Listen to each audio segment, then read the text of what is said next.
Со своите заби влечеше воз од 279 тони и влезе меѓу легендите.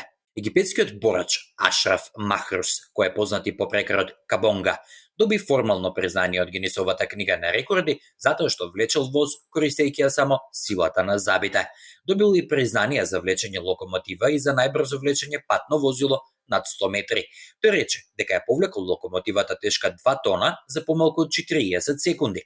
Египетскиот борач потоа повлече воз тежок цели 279 тони, користејќи само јаже кој го држеше во забите, долго речиси 10 метри, кој беше врзано за возот.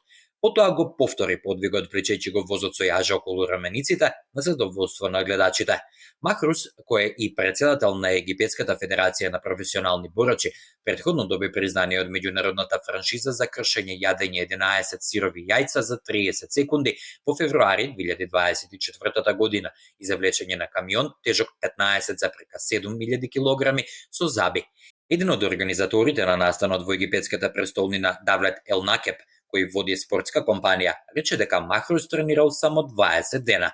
Ел Накеп рече дека Махрус едноставно има ненормална сила.